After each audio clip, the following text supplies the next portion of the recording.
শুভ সন্ধ্যা। উপস্থিত সকলকে জানাই আন্তরিক শুভেচ্ছা। শর্মিষ্ঠাকে জানাই অনেক অনেক ভালোবাসা এত সুন্দর অনুষ্ঠানে আমন্ত্রণ করার জন্য। আমি একটি কবিতা পাঠ করে শোনাচ্ছি।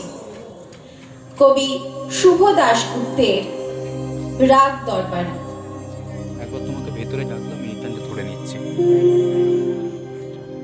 সারিরিগা গামাগারি গারিসা।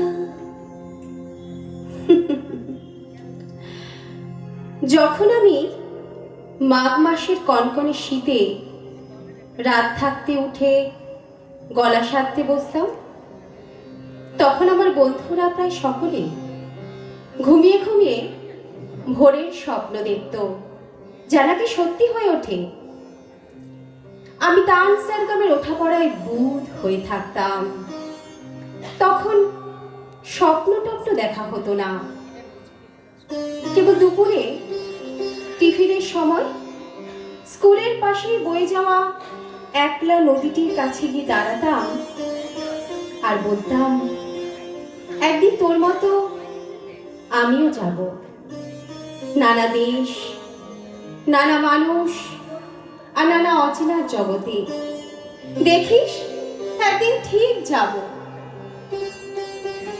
পুজোর সময় বন্ধুরা দল বেঁধে ফুচকা খেত, ডাকলেও আমি সে দলে ফিরিনি।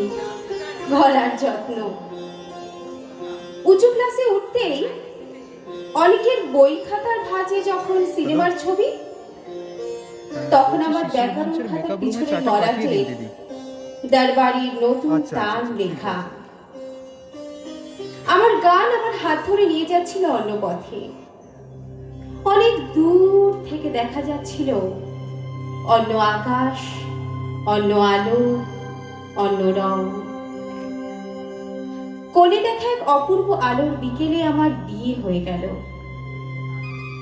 সানাই, রঙিন বেনারসি, রজনীগন্ধা। ফুলশয্যা রাতে বিসমিল্লাহ সাহেবের সানাই বাজছিল জয় জয়ন্তীর আগে। ভারী ইচ্ছে করছিল পাশে শুয়ে থাকা অজানা মানুষটার সঙ্গে বন্ধুত্ব করি, জিজ্ঞাসা করি, জানো এটা কি রাগ? লজ্জায় জিজ্ঞাসা করা হয়নি। অনেকদিন পর যখন গান আমার হাত ছেড়ে দিয়ে একা ফেলে চলে গেছে দূরে, তখন মানুষটি বলেছিল, একদিন তুমি খুব ভালো গান গাইতে পারতে, গাও না কেন? আমি উত্তর দিই, বিছানায় ঘুমিয়ে থাকা নিষ্পাপ এক শিশুর মুখের দিকে তাকিয়েছিলাম অপলক। আমাদের মেয়েকে গান শেখাবো বড় হলে, কেমন? আমি চিৎকার করে উঠলাম, না!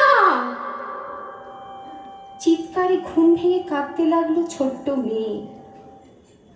চিৎকারে অবাক হয়ে থমকে রইল আমার স্বামীর চোখ।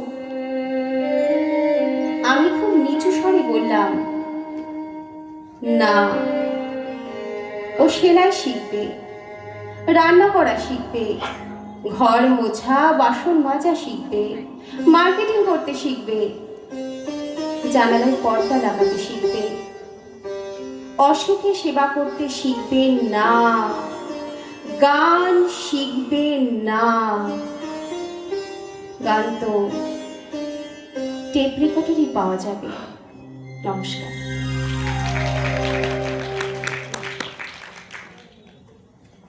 ধন্যবাদ মিউজিশিয়ান দাদাদের। ইন্দ্রাণী রায়চৌধুরী ছিলেন।